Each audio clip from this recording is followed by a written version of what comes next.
नमस्कार साथियों, मैं आपका दोस्त मोटिवेशनल स्पीकर डॉक्टर उज्जवल पाटनी। आजकल मैं थोड़ा ज़्यादा खुश चल रहा हूँ, थोड़ा चमक भी आपको ज़्यादा नज़र आ रही होगी। आजकल businessjito.com अपने मेंटर, अपने रोल मॉडल, अपने आइकॉन रतन टाटा साहब के समूह के साथ काम कर रहा है। हम अपने कोर्सेज को लेकर एक खास तरीके के कोलैबोरेशन में भिड़े हुए हैं और मेरे भीतर इस बात की संतुष्टि है कि मैं टाटा समूह के साथ किसी चीज़ में पार्टनर कर पाया।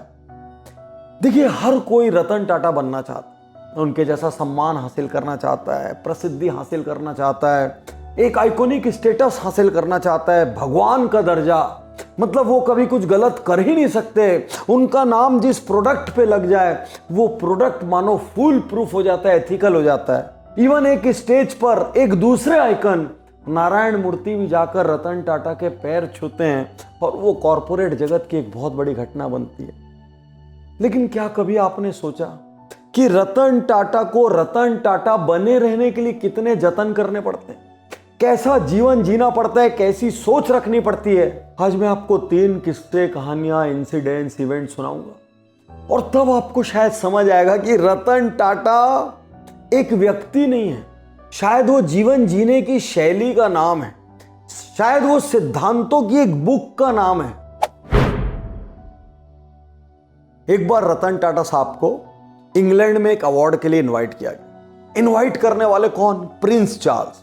लाइफ टाइम अचीवमेंट अवार्ड मिलना था। टाटा साहब ने सहमति दे दी, तैयारियां हो गई, प्रचार प्रसार हो गया।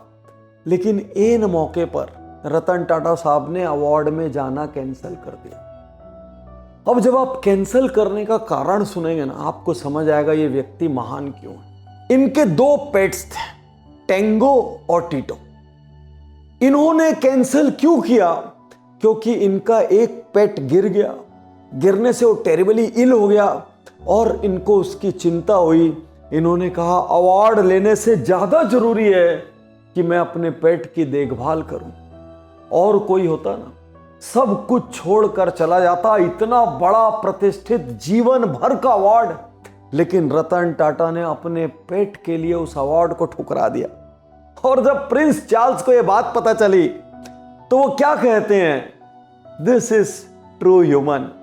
और इसीलिए तो हमने इनको अवार्ड के लिए चुना था। ये है रतन टाटा। यदि रतन टाटा बनना चाहते हो तो क्या इस कंपैशन का थोड़ा भी अंश अपने भीतर ला सकते हो? क्या इस सिंपैथी का थोड़ा भी अंश अपने भीतर ला सकते हो? ताज पर हमला हुआ, बहुत सारे कर्मचारी घायल हुए, डेथ हो गई। टाटा समूह का होटल है वो। रतन टाटा साहब हर एक एम्प्लॉय के घर गए। कोई दूसरा इंडस्ट्रियलिस्ट होता तो शायद चेक काट देता, कंपेंसेशन अनाउंस कर देता, जो भी करता। रतन टाटा साहब हर एम्प्लॉय के घर गए, सबके परिवारों को ढाढ़स बंधाया, लाइफ टाइम की सैलरी दी, सबके बच्चों को फ्री एजुकेशन दिया और साथ में हर घर को एक नौकरी दी। आप सोचिए, कोई और होता तो सेटल करने का प्रयास करता, कम से कम कंपेंसेशन में छूटने का प्रयास करता, कैसे भी करके पाप काटता, भला काटता। लेकिन वो तो रतन टाटा है, वो रतन टाटा है और इसीलिए उनके कर्मचारी उनके लिए जान देते हैं। और जब वो अपने आगे लिखते हैं टाटा ग्रुप या हमारे एथिक्स, तो वो उनके रोम रोम से फूटता है। क्या आप ऐसा कर पाएंगे? कभी आपके यहाँ कोई संकट आ गया, क्या वास्तविकता में आप हर कर्मचारी के घर की, परिवार की, उसके आने वाली जिम्मेदारियों के प्रति ये निष्ठा, ये समर्पण दिखा पाएंगे? दिखा पाएंगे तब आप रतन टाटा का एक अंश पा पाएंगे। अभी कोरोना का पेंडेमिक आया, मैक्सिमम कंपनीज की सोच क्या रही? सबने सोचा खर्चे कम करने हैं और खर्चे कम करने के लिए बड़ी मात्रा में ले ऑफ हुए, बड़ी मात्रा में सैलरीज का डिडक्शन हुआ, बड़ी मात्रा में ऐसे ऐसे निर्णय लिए गए जहां पर लाखों कर्मचारियों, करोड़ों कर्मचारियों के परिवार संकट में आ गए। लेकिन ऐसे में टाटा समूह ने क्या किया? ऐसे में रतन टाटा साहब ने क्या अपील की? उन्होंने कहा कि पेंडेमिक एक छोटी सी इवेंट है, एक नेगेटिव इवेंट, इसको भूल जाइए, अपने कर्मचारियों को नौकरी से मत निकालिए। इसके विपरीत इस समय उनको आपके ज्यादा सपोर्ट की आवश्यकता है। सही बात तो है, जब आप पेंडेमिक के दौरान अपनी फैमिली की ज़्यादा केयर कर रहे थे, उनके ज़्यादा करीब थे। ये एम्प्लॉयज़ भी तो आपकी फैमिली है। ये भी तो सुबह 9 बजे 10 बजे आपके आते, रात को 8 9 10 तक रहते हैं और आपके बाहर इनकी कोई ज़िंदगी नहीं है।